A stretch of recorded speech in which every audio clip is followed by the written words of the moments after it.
अऊज़ु बिल्लाहि मिनश शैतानिर रजीम बिस्मिल्लाहिर रहमानिर रहीम। Knowledge factory के मुअज़्ज़ज़ दोस्तों, अस्सलाम वालेकुम। नाज़रीन इकराम, एक वक्त था जब बरतानवी साम्राज्य दुनिया में ताकत की अलामत समझा जाता था। इसीलिए 20वीं सदी के आगाज़ तक दुनिया में सिक्का राइजुल वक्त या यूँ समझे कि दुनिया की ताकतवर तरीन करेंसी बरतानवी पाउंड हुआ करती थी। लेकिन दूसरी जंग अजीम के बाद एक तरफ तो यूरोपीय मईशतें तबाह हो चुकी थीं और दूसरी जानिब अमरीका मगरिब में बड़ी आलमी ताकत बनकर उभर रहा था। चुनाचे जुलाई 1944 में ब्रिटन वुड्स नामी एक मालियाती निज़ाम तश्कील दिया गया, जिसके तहत अमरीकी डॉलर दुनिया की रिजर्व करेंसी बनकर सामने आ गया। दोस्तों, डॉलर का नोट बिलाशुबा इस वक्त दुनिया में सबसे ताकतवर करेंसी समझा जाता है। खासकर इन दिनों में किसी मुल्क की मईशत का दारोमदार डॉलर के ज़ख़ीरे पर रखा जाता है और इसमें इतनी ताकत होती है कि किसी मुल्क के माशी हालात को बदल कर रख दे। लेकिन नाजरीन, इसमें छुपे शैतानी निशानात भी अपनी जगह एक मुअम्मा है, जिनका ताल्लुक बदनामे ज़माना खुफिया तंजीम इल्यूमिनाटी से है। जी हाँ ख़वातीन व हज़रात, ये बात अब रोज़े रोशन की तरह आया है कि डॉलर के नोट पर कुछ खुफिया निशानात ऐसे हैं जिनका ताल्लुक ऐसी खुफिया तंजीम से है जो असल में दुनिया की मईशत को कंट्रोल कर रही है, और इसी तंजीम ने डॉलर के नोट को पूरी दुनिया में फैलाने में अहम किरदार अदा किया है, जिसका सबूत डॉलर के नोट में मौजूद उस सितारे की शक्ल में देखा जा सकता है जो दरअसल इल्यूमिनाटी या यहूदियों का मुक़द्दस निशान है। जबकि इस सितारे को आप इसराइल, जो कि एक नाजायज़ रियासत है, इसके परचम पर भी देख सकते हैं। दोस्तों, इस निशान में सितारे की 6 नोकें, 6 जाविये और 6 प्लेन हैं, जो कि दरअसल दरिंदे या शैतान का अदद है। जबकि इस तंजीम के हामी अफराद इसी शैतान की पूजा करते हैं और दजाल या एंटी क्राइस्ट को अपना मसीहा समझते हैं, और सदियों से दजाल की आमद के लिए राहें हमवार करने के लिए पूरी दुनिया में कोशां हैं। इनका एजेंडा पूरी दुनिया में एक ही हुकूमत कायम करना है, जिसे वन वर्ल्ड ऑर्डर का नाम दिया गया है। लिहाजा पूरी दुनिया में इनकी हुकूमत का ख्वाब इसी सूरत में मुमकिन है जब इनकी करेंसी पूरी दुनिया पर गालिब आ जाएगी और फिर ये अपनी मर्जी के मुताबिक हर मुल्क से काम लेंगे। खैर नाज़रीन इकराम, इसके अलावा डॉलर के नोट पर एक अहराम की तस्वीर बनी है जिसमें 13 सीढ़ियाँ हैं, जो कि बज़ाहिर अमरीकन कॉलोनीज़ के बारे में हैं। लेकिन इसके ऊपर एक आंख बनी हुई है जिसके गिर्द रोशनी का हल्का है। इंग्लिश में इसे ऑल सीन आई कहते हैं, जिसका मतलब है सब देखने वाली आंख, जो कि एक वाज़ेह इशारा है कि तमाम कॉलोनीज़ की निगरानी करने वाले मखसूस ग्रोह के अफराद हैं।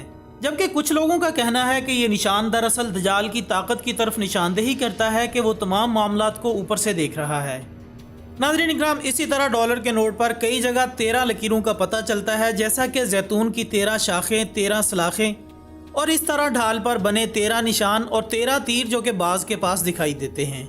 अगरचे कहा जाता है कि इससे मुराद वो 13 रियासतें हैं जो बरतानिया के कब्जे में थीं और बाद में अमेरिका के हिस्से में आई। लेकिन मशहूर मुसन्निफ स्प्रिंग मेरट की किताब बिल्ड्स लाइन ऑफ इल्यूमिनाटी में लिखा है कि दरअसल ये 13 लाइन इन 13 ख़ानदानों की निशानदेही करती हैं जिनका ताल्लुक फ्री मेसन से है, जो कि इस दौर के अमीर तरीन और ताकतवर तरीन ख़ानदान समझे जाते हैं। जबकि अहराम मिस्र में वाक़े 13 स्टेप्स इन फैमिलीज़ के बारे में और इनकी फ्री मेसन में किरदार को वाज़े करता है। ख़ुवातीन हज़रात, वैसे तो अदाद शुमार कोई ख़ास मानी नहीं रखते, लेकिन डॉलर पर लिखे हुए अदाद दरअसल एक ख़ास मानी रखते हैं। चुनांचे अहराम की निचली सतह पर अगर देखा जाए तो वहाँ पर MDCC LXXIV लिखा हुआ नज़र आएगा, जो कि दरअसल यूनानी ज़ुबान है। अगर इन आदाद को जमा किया जाए तो इससे अमेरिका की आज़ादी की तारीख़ निकलती है, यानी कि 1776, और यही वो तारीख भी है जब फ्री मेसन की बुनियाद पड़ी।